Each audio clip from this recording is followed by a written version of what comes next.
Muy bien, muchas gracias por la presentación. ¿Me oís bien? Sí, perfectamente. Sí, vale, buenas tardes desde España, buenos días en Cuba, encantado de estar conectado con vosotros. Me acompaña, como bien decías, la profesora Pilar Rodrigo La Cueva, responsable del programa interuniversitario de la experiencia, a quien luego daré la palabra, y quería saludar, si me permitís, a nuestros compañeros ya Odier, Dieter y a Yasmín, que le he visto por ahí, que está, bueno, siento mucho no haber podido por una incidencia, bueno, que no vino al caso estar con vosotros allí como deseábamos, estar en Cuba, estar en Varadero hoy con todos vosotros, pero al menos, por lo menos, podemos estar online o telemáticamente. Lo primero, agradeceros la deferencia por invitarnos a este congreso. Es un país al que no renuncio a visitar alguna vez, espero poderlo hacer, aunque esta vez no haya sido propicia. Y simplemente quería compartir con vosotros, antes, como decía, de darle la palabra a Pilar Rodrigo para hablar de programas de la experiencia, interuniversitaria de la experiencia, quería compartir con vosotros algunas reflexiones que nos unen desde la distancia, pero también desde la cercanía que tenemos entre España y Cuba sobre algo que nos ocupa y nos preocupa a todos, que es la enseñanza universitaria, ¿no? En ese sentido, no sé si puede ser de referencia transmitiros algunas reflexiones sobre el sistema universitario español que os puedan ayudar en alguna cuestión y que podemos ir comentando. Me gustaría hacer una exposición relativamente rápida y luego, si lo consideráis oportuno, porque creo que es lo más enriquecedor, pues dejar abierto algún turno de preguntas y de contrarréplicas, que creo que realmente es lo que nos pueden enriquecer. Con lo cual, pues voy a intentar un poco hacer un pequeño esquema. ¿Nos estáis viendo la pantalla que comparto? Sí. Bueno, educación superior en el mundo, educación superior en España, breve referencia histórica. Queremos hablar de la Universidad Española del siglo XX, contaros nuestra experiencia en el siglo XX en España, la Universidad de Valladolid, 8 veces centenaria, Universidad Española con 4 campus, Valladolid, Valencia, Segovia y Soria, desde el que os hablamos. Estamos viendo el cielo de la estepa soriana desde nuestro despacho mientras hablamos con vosotros. Nos contemplan 8 siglos de historia, que casi 8 siglos, que no son pocos, pero nos contemplan también mucha ilusión y mucha responsabilidad. Esta misma tarde, y no tenía previsto asistir porque tenía previsto estar en Cuba, como os he dicho al principio, vamos a recibir un premio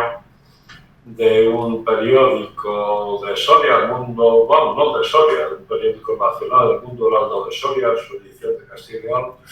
que nos va a premiar sobre la presencia del campus de Soria dentro de la Universidad de Valladolid en nuestra provincia, ¿no? Os diré desde la distancia que esos 8 siglos de historia se concretan en 4 campus, como decía, Valladolid, Valencia, Segovia y Soria, que se concretan en una ciudad con 40.000 habitantes, desde la que os hablamos, y en una provincia de 90.000, que se concretan en 5 centros, en una población universitaria de unas más de 2.000 personas, con varias titulaciones, 10 grados, un programa de estudios conjuntos, 3 másteres y un programa de doctorado, que nos tenemos además, y aquí está la compañera Pilar Rodrigo, un programa de la experiencia con más de, me estaba informando antes de conectados con vosotros, de más de 150 personas. Este curso académico 25-26 en Soria y más de 40 en Almazán, donde participan vuestros compatriotas y los nuestros, Odier y Dieter, y un programa donde a los mayores de 55 años les permitimos y les animamos a que compartan con nosotros su experiencia, también formativa, porque entendemos que la formación es algo que debe acompañarnos durante toda nuestra vida. Pero vamos, por irnos centrando, yo quisiera, y revelo ya desde el principio mi condición de economista, lo ha dicho el presentador, agradezco sus palabras, economía financiera y contabilidad, cuantificación, todo lo que no podamos medir, de alguna manera, pues es algo de lo que no sé si podemos hablar mucho, pero podemos hablar de otra manera, ¿no? Y luego presentaré algunas conclusiones a modo de invitar a un cierto debate, si es posible, y me lo permitís. La educación superior en el mundo, y me voy a centrar mucho en lo que es la universidad moderna, entre comillas, a partir del siglo XIII, si esto podemos entenderlo como la modernidad, la universalización del conocimiento, es decir, cuando desde, se empiezan a ordenar de alguna manera las tareas de investigación y de transmisión de esa investigación, porque nosotros entendemos, como creo que casi todo el mundo, que las labores de la universidad son triples, ¿no? Por un lado, lo que es la docencia, la transmisión del conocimiento, luego hablaré un poco y avanzo ya aquí de lo general a lo particular, hablando de la Universidad Española, después de la Universidad de Madrid, después del campus de Soria, para hablar de un poco de lo que es la docencia, lo que es la investigación y lo que es la transferencia de conocimiento, porque todos nos debemos a la sociedad a la que servimos también, desde una universidad pública, y en este sentido me detendré algún dato más, a diferencia de lo que es vuestro sistema aquí. Compartimos universidades públicas y privadas, luego hablamos de ello, opinamos y pediría vuestra opinión. Para también trasladar una divulgación del conocimiento, porque yo creo que el conocimiento desde una perspectiva de transparencia. En ese sentido os puedo avanzar que la Universidad de Valladolid es una de las universidades y una de las organizaciones más transparentes de España. Hemos sido premiados el año pasado con ser una de las universidades más transparentes. Os invito a visitar nuestra página web, las www.uva.es, donde podéis tener online pues todas las noticias y todos los referentes que podáis pensar, incluso desde nuestro currículum, de las personas que dirigimos, el equipo rectoral, del que formó parte de la Universidad de Valladolid, en el campus de Soria, hasta noticias de todo tipo, donde hacemos gala de ser transparentes, porque entendemos que somos una universidad pública, entendemos que somos una universidad que estamos financiados por el impuesto de todos los españoles y españolas, y que tenemos que rendir cuentas en ese sentido, ¿no? Y luego, además, también la Universidad de Valladolid, y en particular el campus de Soria, y voy acotando el tiro, como decía antes, pues también es un motor de desarrollo cultural, económico y social de una provincia como Soria. Como decía antes, 40.000 habitantes en una provincia de 90.000. La Universidad de Valladolid, el campus de Soria, representa un colectivo, para que os hagáis una idea, de más de 2.000 personas, entre alumnos, entre personal técnico de administración y servicios, y entre personal también investigador, ¿no? Acogemos pues proyectos nacionales e internacionales competitivos, acogemos también la Universidad de la Experiencia, acogemos también multitud de Erasmus y programas de intercambio que yo creo que nos enriquecen mucho. Tenemos en torno a un 9-10% del Erasmus total de la Universidad de Valladolid, del campus de Soria. Lo que tenemos es una clara dimensión de formación, también de relación con las empresas que están en nuestro entorno, y también una clara vocación de transferencia de conocimiento a la sociedad que nos financia y a la que servimos, ¿no? En ese sentido, me gustaría destacar que el campus de Soria es capaz de captar casi 2 millones de euros, proyectos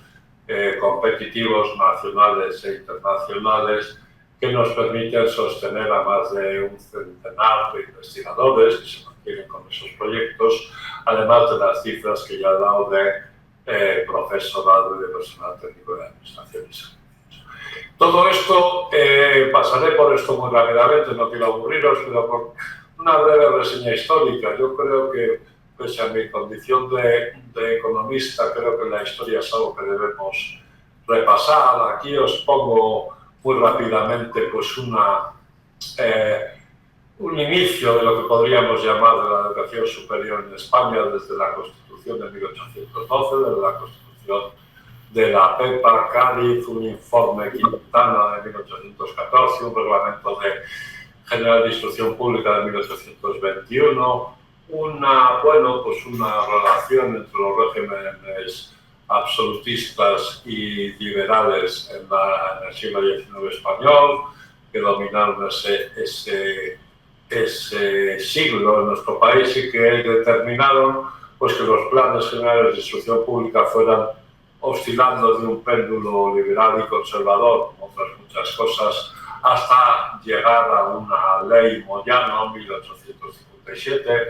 que es una ley que suele considerarse en nuestro país como un referente de lo que es una ley de educación moderna que consolida un poco la educación que hemos tenido después. A partir de ahí, hace no tantos años, en el 1900, es decir, hace ya unos cuantos años, 125 años por ser exactos, nuestra Universidad Española era una universidad cerrada, sin inserción en la sociedad, era una universidad con pocos estudiantes, luego daremos alguna cifra, 8.000 estudiantes, hoy en el sistema universitario español tenemos en torno a más de 1.300.000 estudiantes, 500 catedráticos y 5 facultades. Hoy hablaremos de otras dimensiones mucho mayores del sistema educativo español, que en estos 125 años y a través de los lógicos vaivenes, tanto políticos como educacionales, que nos han movido desde dictaduras, repúblicas, democracias, de nuevo dictaduras, hasta la transición española, pues podemos resumir en esta línea del tiempo muy rápidamente comentada, porque no quiero ser pesado con la historia, que me gusta mucho, pero entiendo que pueden gustar a los demás. Desde esa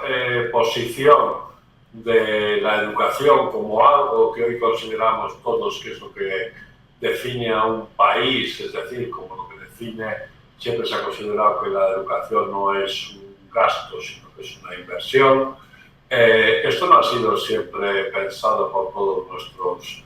políticos, al menos en España. Hemos pasado por una república efímera, donde la escuela era única, gratuita, obligatoria y donde había una libertad de cátedra y un laicismo. Hemos pasado a una dictadura con una ley de ordenación universidad, hemos llegado a la apertura hacia las clases menos favorecidas, lo cual personalmente obviamente apoyo, porque consideramos que todas las personas tienen derecho a una formación universitaria superior sin detrimento de su situación económica o social, con un sistema de becas obviamente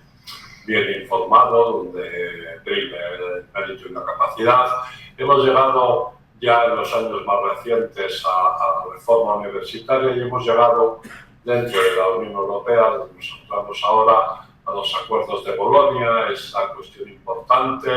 no siempre bien definida, que representa la equiparación de los títulos de toda la Europa de los 27, donde podemos tener una formación que nos permita desarrollar las distintas profesiones a las que habilitan los ahora denominados grados, másteres y estudios de doctorado en nuestro país. Y hemos llegado a una ley orgánica de universidades y un poco al LOSU, a la ley orgánica del sistema universitario, que es la que nos ocupa ahora y la que establecerá alguna conclusión futura para ver cómo podemos hacerlo. Tras este breve desarrollo y rápido histórico, el impacto de las universidades españolas en datos, ¿no? Bueno, dije antes que soy economista, bueno, entendemos que el gasto que debe tener la universidad pública, ahora mismo os confesaré que estamos en un Ministerio de Ciencia, Tecnología y Universidades. Hemos perdido un cierto rango en la última reforma política en España. Antes había un Ministerio de Universidades que ahora está, pues bueno, es una dirección, una Secretaría de Estado, mejor dicho, dentro de otro ministerio. Estamos en torno, queremos llegar al gasto del 1% del PIB español, del Producto Interior Bruto, en el gasto universitario. Entendemos que estamos por debajo de la media de la OCDE y de la media europea. Entendemos que la educación, al menos desde una universidad pública, no es un gasto, sino que es una inversión futura, y abogamos porque esa recaudación fiscal y esa inversión, que seguro que tienen retorno en la sociedad, pues se concreten de una manera mejor y más práctica en los próximos años. En todo caso, los empleos directos que producen las universidades españolas, que hablamos de que su número son 230.000 empleos directos y un montón de empleos indirectos. En cuanto a las características del sistema universitario español, rápidamente estamos, y esto hay que explicarlo probablemente en vuestro sistema universitario, estamos en un sistema universitario mixto, público-privado. Estamos ahora mismo con 93 universidades, de las cuales 50 son públicas, 43 privadas. En los últimos años, el número de alumnos de grado, que aludía antes, estamos en un sistema demográfico español donde no estamos con un crecimiento, sino más bien con un decrecimiento vegetativo. Tenemos en torno a 1.300.000 y pico estudiantes universitarios, luego podemos hablar de esto un poco, y estamos con una distribución en la que en las últimas décadas la universidad pública está perdiendo alumnos y la universidad privada los está ganando, tanto en estudios de grado, donde la universidad pública, lo que son, digamos, las diplomaturas o grados, de la terminología LOSU española, es decir, lo que son carreras universitarias, se mantiene, pero donde estamos perdiendo alumnos es en los estudios de másteres, donde la universidad privada nos está adelantando, y volvemos a recuperar el mando en los estudios de doctorado, que son aquellos estudios que habilitan a las personas para poder ejercer después como formadores, como profesores universitarios, etc. En ese sentido, es interesante ver esta cualificación en una universidad de un país dividido por 17 comunidades autónomas, donde os ponía aquí algunos últimos datos de tasa de rendimiento y tasas de abandono, que son importantes en otras medias, donde podemos ver cómo está llegando, y este es un debate abierto también en la sociedad española, al menos, donde el coste total de formación de nuestros alumnos, desde la enseñanza del nivel más bajo hasta la enseñanza universitaria, se sitúa en torno a más de 100.000 dólares, para que os hagáis una idea, durante toda su formación, y que muchas veces la tasa de abandono es de 1 de cada 5 alumnos, lo cual nos hace pensar un poco en la selección de esos recursos públicos, porque aquí en España os puedo avanzar, y yo se lo recuerdo a los alumnos del campus de Soria habitualmente, ellos pagan una matrícula, pero pagan una matrícula que, según el grado de experimentalidad de las titulaciones, oscila entre un 25 o 30% de su costo real. El resto lo está pagando el Estado, la comunidad autónoma, en definitiva la sociedad que mantiene este sistema de educación pública. La relación entre mujeres y hombres pues es una mayoría de mujeres y el precio medio del crédito pues son 16 euros, 16 dólares y luego hablaremos también un poco de la, de la cotización de estos alumnos egresados al régimen de la seguridad social, teniendo un 11%, como decía, en el campus de Soria, de los Erasmus que estudian en nuestro sistema educativo, donde hay un sistema de becas realmente también eficiente que trata de no dejar o de no excluir a nadie por cuestiones de carácter socioeconómico y de primar ese mérito y capacidad en el estudio.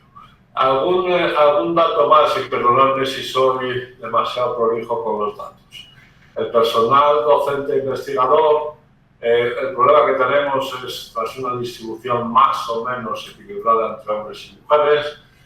Lo veis rápidamente en la gráfica. Tenemos un problema en la Universidad Española en general, en la Universidad de Valladolid en particular y en el campus de Soria también, con lo cual invito a que podáis incorporaros también a nuestro campus, si así lo deseáis, como lo han hecho vuestros compañeros hoy presentes en Baradero, porque tenemos una edad una edad media elevada en cuanto a lo que yo considero que es el mayor activo, que es el activo que podemos decir que es nuestro capital humano. La edad media del profesorado de la UBA es de 54 años, en el campus de Soria un poco más, lo cual quiere decir que tenemos que asegurar y mantener un relevo generacional indispensable para seguir otros 8 siglos al menos, ¿no? Rápidamente, las becas y ayudas universitarias que tenemos en nuestro país. Tenéis ahí un mapa sacado del Ministerio de Universidades, donde podemos ver un poco como la concentración, y esto es otro tema interesante, de las universidades, tanto públicas como privadas, está en Madrid, en la capital seguimos teniendo un régimen centralista en ese sentido, Soria está por aquí y Castilla también, pero tenemos un mayor número de universidades, tanto públicas como privadas, 13 en total solo en la Comunidad de Madrid, donde se aglutinan en este pequeño pedacito pues el mayor número de universidades y alumnos universitarios, lo cual da una dimensión centralista del problema. Esas becas, que podemos hablar luego de ellas, que pasaré rápidamente sobre las mismas, hablan sobre un sistema que trata, y eso es lo que me parece más importante, lo he dicho antes, de garantizar la equidad de las personas y la igualdad con independencia de su nivel económico, ¿no? Que quizás sea lo más interesante. Otro tema por abrir debates, y espero vuestras sugerencias, es decir, ¿cómo podemos desde la iniciativa pública ofertar el número de plazas universitarias? En España tenemos, como he dicho antes, 17 comunidades autónomas, tenemos una amplia oferta de formación y tenemos un dilema que voy a resumir sin que nadie se ofenda y sin ser simplista. ¿Cuánta gente puede llegar al sistema universitario adquiriendo la condición de graduado o posgraduado que tenga un cierto nivel y que sea luego, además, tras esa inversión que citaba de más de 100.000 euros de su formación como niño o niña y que pueda aportar cosas al país que ha acabado esa formación? Pues ese es un debate también abierto y que espero vuestras consideraciones. Por otro lado, pues tenemos los grados que voy a pasar sobre los que suelen ser más interesantes o que tienen mayor matrícula, y por otro lado pues tenemos también otro problema importante que aquí sí que me detengo. Nosotros desde una universidad pública formamos a gente para servir a la sociedad, nos preocupa y nos ocupa cuál es su tasa de inserción laboral. Estamos en la Universidad de Valladolid y en el campus de Soria con porcentajes donde más del 75% de nuestros alumnos y alumnas egresados consiguen un primer empleo dentro del primer año a la finalización de sus estudios, lo cual es un porcentaje, yo creo que interesante. En torno a casi el 80% de esos alumnos y alumnas califican la formación recibida en la Universidad de Valladolid, en sus 4 campus, Valladolid, Valencia, Segovia y Soria, como positiva y la recomendarían a terceros, lo cual nos hace desarrollar también otra cuestión de la que quería hablar siquiera brevemente. No sé cómo voy de tiempo, pero me cortáis porque ya habéis visto que hablo mucho, pero intento resumir. Queremos formar a la gente, queremos insertarla en el mercado laboral, queremos contribuir a su inserción laboral para que puedan servir a la sociedad que les ha ayudado a formarse. Estamos decididamente en relación en la Universidad de Valladolid y en el campus de Soria, vuestros compañeros lo pueden comentar, con un edificio de I+D+I, de investigación y desarrollo, donde queremos estar en relación con las empresas de nuestro entorno. Queremos promover un ecosistema de startup donde las empresas puedan nutrirse de la universidad y cerrar ese ciclo de universidad, empresa, sociedad. Queremos también abrirnos, porque consideramos que la enseñanza universitaria solo tiene sentido desde una docencia de calidad en una sociedad donde la investigación sea importante. He hablado antes de esa relación entre las universidades públicas y privadas, pero es muy curioso, y yo lo diré claramente, defiendo la universidad pública. No estoy en contra, al menos en España, de la privada, pero sí estoy a favor de que se nos doten de los instrumentos que nos permitan competir en igualdad de condiciones. En ese sentido, os puedo decir que el 70%, más del 70% de la investigación de calidad que se produce en España se hace en las universidades públicas, lo cual es un dato, yo creo que importante, y después nosotros tenemos que hacer una transferencia de conocimiento de la docencia y de la investigación que desarrollamos, como decía al principio, a la sociedad a la que servimos, para procurar esa inserción laboral de la que hablaba de nuestros alumnos y alumnas egresadas, que yo creo que es en el fondo lo que toda sociedad puede crear.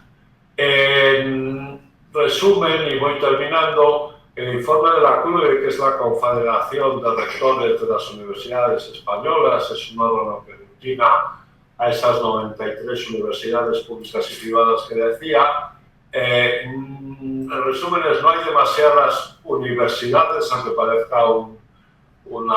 paradigma 93 en un país de casi 50 millones de habitantes. Las públicas crecen en los 80 a los 90, pero después crecen las privadas. Las privadas, con un debate abierto, pues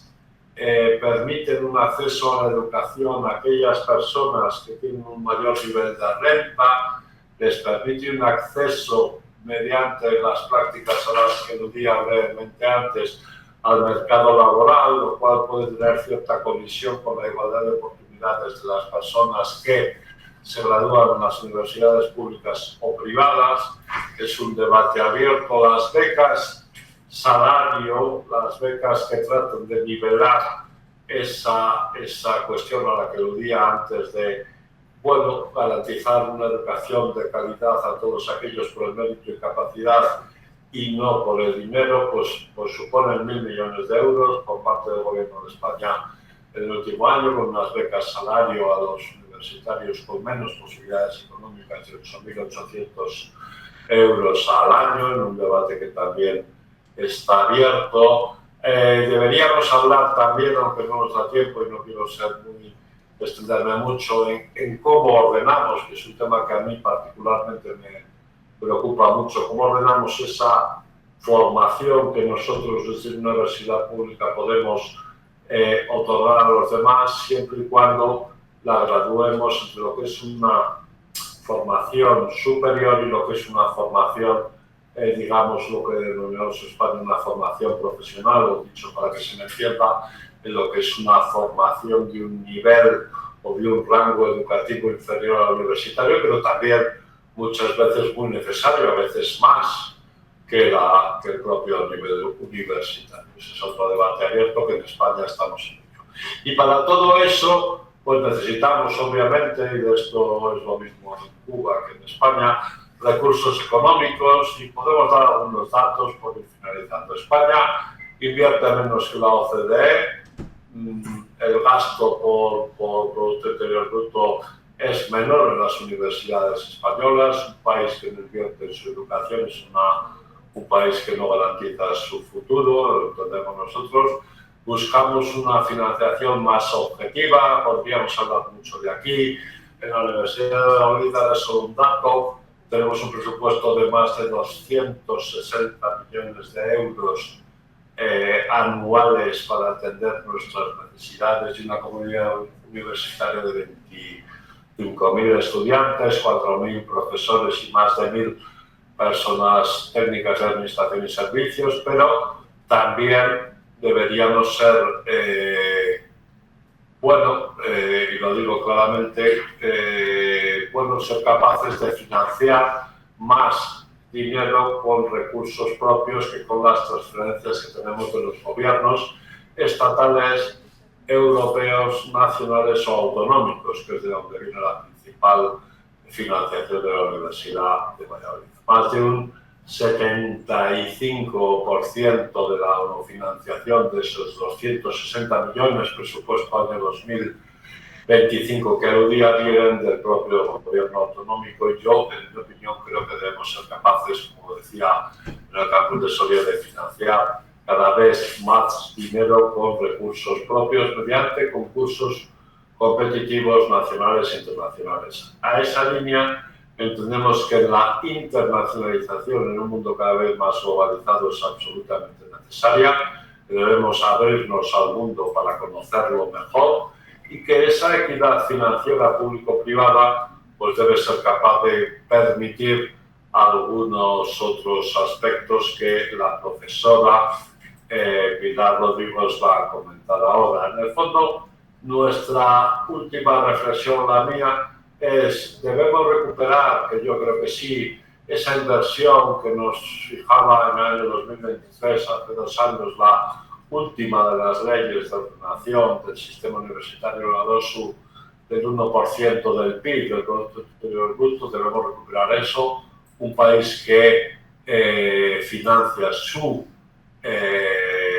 recursos humanos, que lo renueva, porque es importante hacerlo, que se conciencia en que la educación es necesaria para el progreso social, económico y de la sociedad, donde se preocupa de las becas salario de los alumnos mientras están estudiando, garantizándoles un nivel económico suficiente y después una inserción laboral también suficiente para servir a la sociedad, porque en el fondo esto se trata de devolver, una vez que estamos formados, lo que la sociedad ha hecho por nosotros.